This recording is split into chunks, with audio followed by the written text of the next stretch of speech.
भारतीय शेयर बाजार में इस वक्त हाहाकार मचा हुआ है। लगातार चौथे दिन बाजार गिरावट के साथ कारोबार कर रहा है और निवेशकों की बेचैनी लगातार बढ़ती जा रही है। सवाल यही है कि आखिर ऐसा क्या हो रहा है जिससे बाजार संभलने का नाम नहीं ले रहा। गुरुवार को भी बाजार की शुरुआत कमजोर रही। सेंसेक्स करीब 200 अंकों की गिरावट के साथ खुला और जैसे जैसे दिन आगे बढ़ा बिकवाली हावी होती चली गई। दोपहर 3:15 पर सेंसेक्स करीब 750 अंक टूटकर 84,200 के आसपास कारोबार करता दिखा। वहीं निफ्टी भी 260 अंकों से ज्यादा गिरकर 25,900 के नीचे फिसल गया।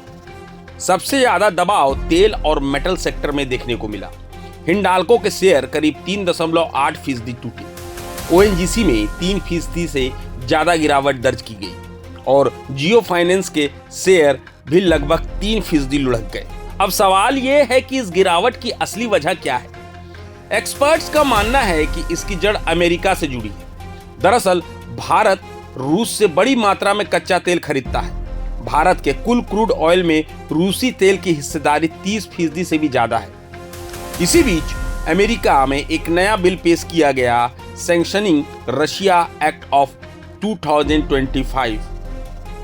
इसे राष्ट्रपति डोनाल्ड ट्रंप की बड़ी रणनीतिक चाल माना जा रहा है। इस बिल के तहत उन देशों पर भारी टैरिफ लगाने का प्रस्ताव है जो रूस से तेल या गैस या कोई अन्य ऊर्जा खरीदते हैं। खबर है कि यह टैरिफ 500% तक हो सकता है।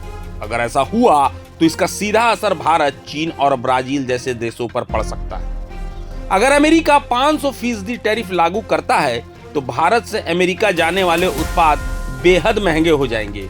इससे भारतीय निर्यात को झटका लग सकता है और कंपनियों की कमाई पर असर पड़ेगा। हालांकि इस मुद्दे पर अभी तक भारत सरकार की ओर से कोई आधिकारिक प्रतिक्रिया नहीं आई है। दूसरी बड़ी वजह है विदेशी निवेशकों की बिकवाली। जनवरी के शुरुआती दिनों में ही विदेशी पोर्टफोलियो निवेशकों यानी एफपीआई ने हजारों करोड़ रुपए के शेयर बेच डाले हैं। इससे बाजार पर दबाव और निवेशकों का भरोसा दोनों कमजोर हुआ। इसके अलावा ग्लोबल संकेत भी खराब है। जापान के निक्की 225 और हांगकांग का हैंगसेंग भारी गिरावट में है। अमेरिकी बाजार भी बुधवार को कमजोरी के साथ बंद हुआ, यानी पूरी दुनिया के बाजार इस वक्त दबाव में है। हालांकि बाजार के लिए थोड़ी राहत की उम्मीद भी है। आने वाले दिनों में भारतीय कंपनियां तीसरी तिमाही के नतीजे पेश करना शुरू करेंगी।